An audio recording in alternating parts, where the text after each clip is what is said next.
नमस्कार दोस्तों, स्वागत है आपका हिंदी नॉलेज शो में। तो दोस्तों, एक धमकी किसी को कितनी भारी पड़ सकती है, इस वीडियो को आप देख लीजिएगा कि चीन को एक धमकी इतनी ज़्यादा भारी पड़ गई है कि उसे पीछे छुड़ाना मुश्किल हो गया है। जी हाँ, हुआ क्या है कि आपको पता होगा कि कुछ दिन पहले ऑस्ट्रेलिया को धमकी दी थी चीन ने कि यहाँ पर जो ऑस्ट्रेलिया है, चीन से जो कोरोना के बारे में जाँच की मांग ना करे, नहीं तो हम आपसे सामान नहीं खरीदेंगे, आपको इकोनॉमिक सैंक्शन हमारा झेलने पड़ेंगे।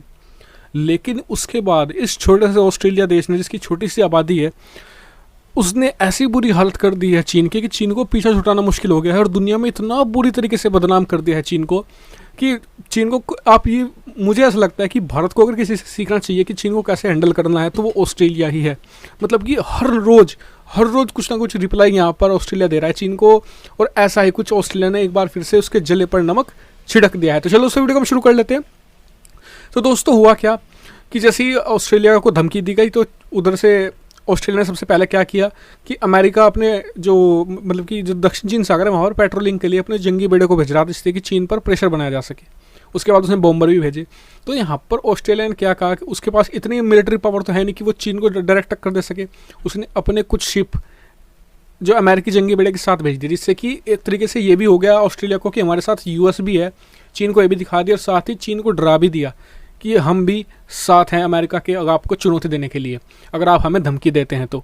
दूसरी बात अब क्या हुई है, अब यहाँ पर ऑस्ट्रेलिया ने मांग करनी शुरू कर दी है ना सिर्फ कोरोना पर जांच की, बल्कि ये भी कहना शुरू कर दिया है दुनिया भर में कि ताइवान को, जी हाँ, ताइवान को WHO में एंट्री दिलवाओ। और ना सिर्फ WHO में, यूनाइटेड नेशन में एंट्री दिलवाने के लिए जो अमेरिका प्रोग्रेस कर रहा है, जो अपनी दुनिया भर में, उसने एक कैंपेन भी स्टार्ट किया है अमेरिका ने, जैसे कि मैंने आपको वीडियो बनाकर बताया भी था कि ताइवान को एंट्री दिलवाई जाए यूनाइटेड नेशन में, क्योंकि चीन की वजह से उसे एंट्री नहीं मिली।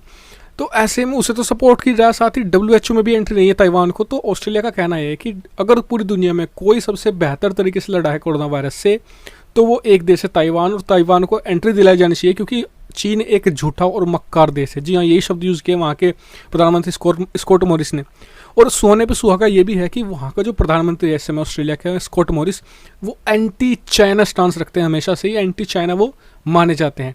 और वो लगातार बयानबाजी कर रहे हैं, उनके मंत्री लगातार खुलकर सामने आ रहे हैं कि, और जब मैंने आपको बताया ना कि चीन ने धमकी दी ऑस्ट्रेलिया को कि आपको इकोनॉमिक सैंक्शन, हमारे लोग आपका सामान नहीं खरीदेंगे, तो यहाँ पर ऑस्ट्रेलिया, अगर कोई और देश होता तो पीछे हट जाता, जरूर 100% पीछे हट जाता। लेकिन ऑस्ट्रेलिया ने क्या कहा, पहले तो हमें आप एक्सप्लेन कीजिए कि आप हमें किस तरह के इकोनॉमिक सैंक्शन की धमकी दे रहे हैं। जो आपने धमकी दी है इसे तत्काल एक्सप्लेन कीजिए, नहीं तो जो आपके यहाँ पर छात्र पढ़ रहे हैं और जो आपके जो लोग काम करते हैं ऑस्ट्रेलिया में, वापस जाएंगे। सीधी यही चुनौती, मतलब कि देखिए उस छोटे से देश की आप डेयरिंग देखिए, डर नहीं रहा बिल्कुल भी। और ये मुझे लगता है कि भारत को यहाँ सीखना चाहिए ऑस्ट्रेलिया से कि कैसे चीन को हैंडल किया जाता है। चीन को आप ऐसे हैंडल नहीं कर सकते कि दोस्ती में, यारी में, जी नहीं, चीन को तो मुंह तोड़ जवाब देना पड़ता है। चीन जब भी हैंडल होता है, चीन का तो मतलब कि ऐसा ही एक हमेशा एग्रेशन रहता है, चाइनीज़ एग्रेशन। इसे इसी तरीके से काउंटर किया जा सकता है कि वो आपको एक ईंट मारे तो आप उसे 4 पत्थर मारे। जी हाँ, ये मैंने आपको एक छोटा सा एग्जाम्पल दिया है कि यही एक तरीका है चीन से निपटने का। हालांकि आप मुझे बताएगा कि क्या भारत सही तरीके से चीन से निपट रहा है। भारत को भी जवाब देना चाहिए चीन को, जैसे कि ऑस्ट्रेलिया दे रहा है, कि हमें भी ताइवान को सपोर्ट करना चाहिए और अपनी उस 1971 की गलती को सुधारना चाहिए, जब हमने 1963-64 में और फिर 65 में भी छोटे छोटे कॉन्फ्लिक्ट हुए थे, और उसमें युद्ध में उसका बदला लेने की बजाय हमने 1971 में यहाँ पर सपोर्ट किया था चीन को, ताइवान के खिलाफ वोट देकर, और ताइवान को बाहर निकलवा दिया था। हमारा भी इसमें हाथ था। तो क्या हमें वो गलती सुधार लेनी चाहिए? कमेंट करके जरूर बताएगा दोस्तों। साथ ही चैनल को सब्सक्राइब करना बिल्कुल मत भूलिए, ऐसी बहुत सारी इंटरेस्टिंग डिफेंस, फॉरेन पॉलिसी और फाइनेंस रिलेटेड वीडियो के लिए। वीडियो देखने के लिए धन्यवाद। Thank you for watching video.